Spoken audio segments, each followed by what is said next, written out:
Ahlan wa sahlan. Right now we're going to talk about one of the Arabic case endings for nouns. Again, case endings are called I3raab. And right now we're going to talk about al-majruur. Al-majruur is typically marked with a kasra on singular nouns. So if we were talking about a definite noun like al-kitab, if it were majruur because of something that happened in the sentence, it would have one kasra on it. Al-kitabi is how we would pronounce it fully vocalized. If it were indefinite, it would take a double kasra, which gives it tanween. Again, the sound of adding a noon at the end of the word. So we would pronounce this kitabin. On sound, regular masculine plurals, in Fusha, the ending is in rather than un, which is only for marfu'a nouns. Where do we see majroor? We usually see majroor after prepositions, that is, on nouns that follow a preposition, and we also see majroor endings on all of the nouns in an idafa except the first one, which takes whatever i'raab it normally would based on the circumstances of the sentence thus far. Sometimes you hear people call al-majroor the genitive case. If you have studied a language that has case endings, perhaps Russian or Latin or Greek, and that helps your understanding, great. If not, I would encourage you to just think of al-majroor as al-majroor. Why battle with two sets of terminology? Because the logic that applies to multiple languages works until sometimes it breaks down. So majroor is majroor. It may interest you to know that al-majroor is actually the most common case ending for nouns in most texts because idafas are everywhere in Arabic and prepositions are everywhere in Arabic. And we're going to look at some of them right now. Let's start with prepositions. In Arabic, we call a certain class of prepositions huruf al-jar.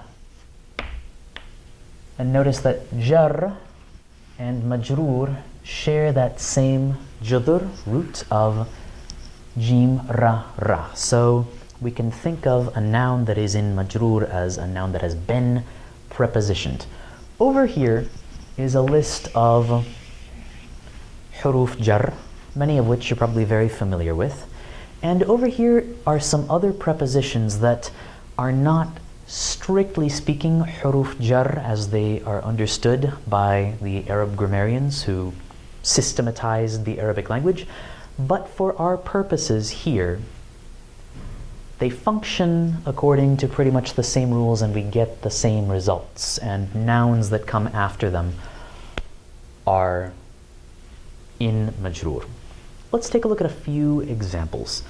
A very simple sentence. If I wanted to say the student is in the big house, to be very banal.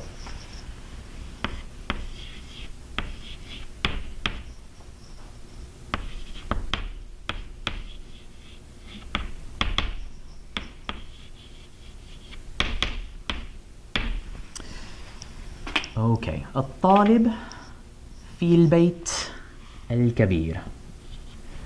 الطالب, not going to be majroor, it's going to be marfu'a with a dhamma. You can watch a video about marfu'a because nothing else has happened. This is the beginning of the sentence. It's the mubtada, the subject of our sentence. The rest of the sentence is the khabar, a prepositional phrase. We have fi, harf jar, and now we have a noun and an adjective that come after it. Because of this fi, we need to use majroor. It's like the fi trips the wire that makes us need to use majroor. So it will sound fully vocalized like this.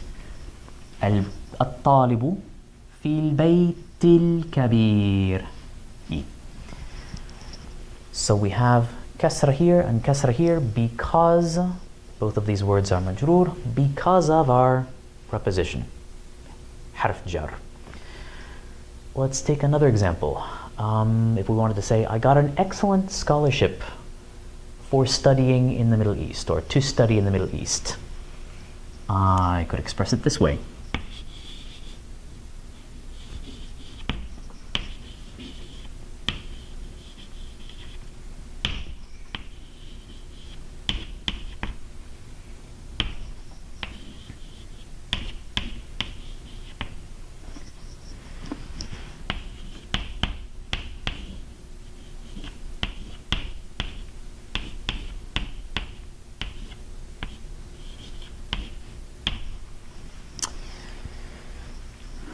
حصلت على منحة ممتازة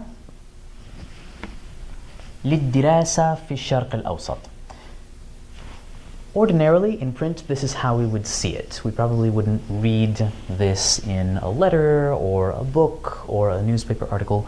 But if we wanted to give it all of its i'rab, we would do it this way. I would say, okay, حصلت, that's a verb. That's a fixed verb conjugation ending the past. Ala, okay. Now I have a harf jar. That means the nouns and whatever adjectives modify them are also going to be majruur. So, حصلت على منحة. Minha is indefinite. It's not part of an idafa. That's an adjective. So I know that it's really indefinite. So it gets a double kasra, and so does the adjective that modifies it. حصلت على منحة ممتازة. Okay. للدراسة. Well, li is actually a preposition too.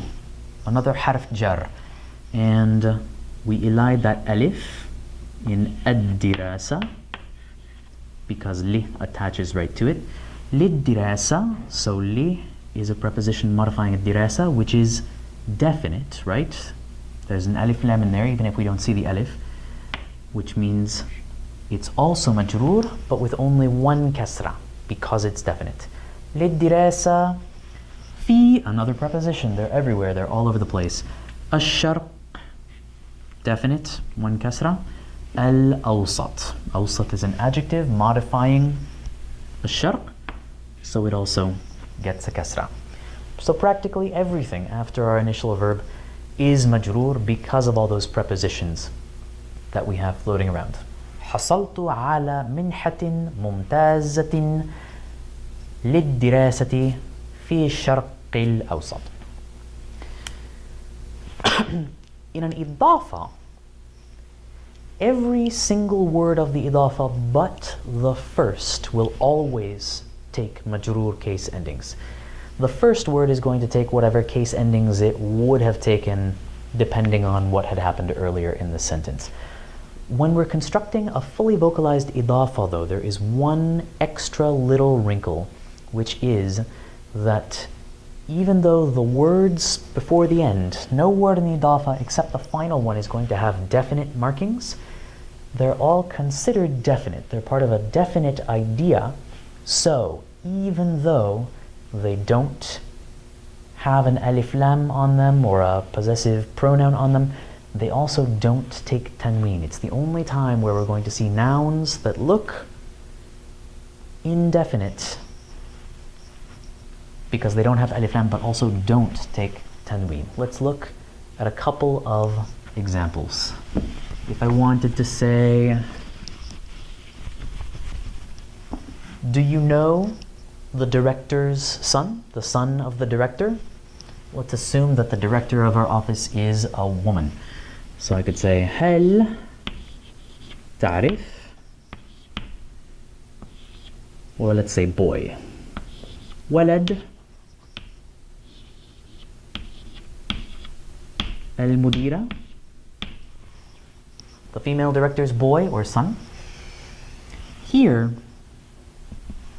since we have a verb, تعرف, ولد is the direct object of that verb.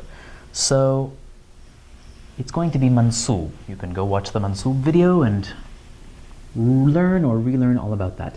So that's going to take the case ending that it would normally take until this far in the sentence. However, because it's part of an idafa, it's not going to take an alif lam, and it's not going to take tanween. This is a complete idea. وَلَدَ الْمُدِيرَةِ, because this is not the first word of an idafa, it needs to take majroor.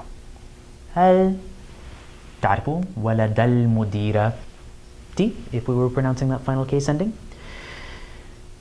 Let's look at another longer example. If I wanted to say, I don't like the director's son's cat, I would need to say, because of Arabic word order and the way it works, I don't like the cat of the son of the director. So here's how I would do it.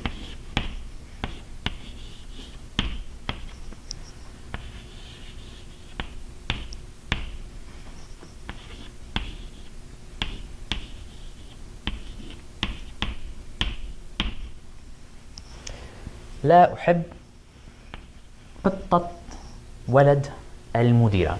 This is how it would look in a normal text, but we want all of the i'rab. Okay, I don't like the cat of the son or the boy of the director. Well, here, قطة is the direct object of أحب. So again, it's going to be mansub. But it's part of a three-word idafa. So it has a definite meaning, and it isn't going to take tanween. No, it's going to stay that way. Now, walad is the second word of an idafa, which means it needs to be majroor. So it takes a kasra. But it's not the last word of the idafa. So it too, even though we're talking about a specific boy and a specific cat, it doesn't have that alif lam, and it also doesn't have tanween, because it's not really indefinite. We're talking about something specific. And now, al-mudira, because it's not the first word of the idafa, also takes a kasra. It has an alif lam. It's definite, and the whole idafa is definite. One last example. If I wanted to say I've been in the office with the cat and the son and the director, and I wanted to say I heard the murmuring or the muttering of the employees, I could express it this way.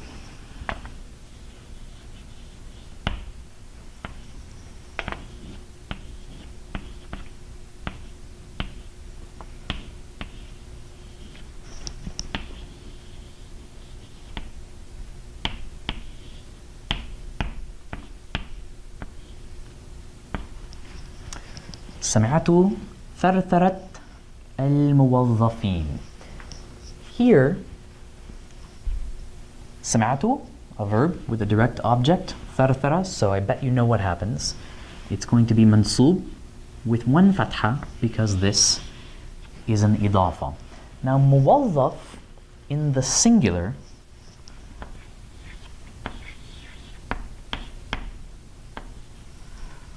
would take a kasra. However, since we are talking about multiple employees, and since this word is majroor because of its position in the idafa, it's going to be marked majroor with this ya nun.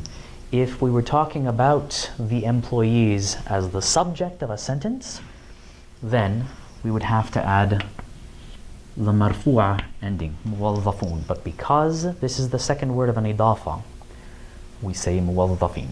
سمعت ثرثرة الموظفين. And there is our fully vocalized idafa.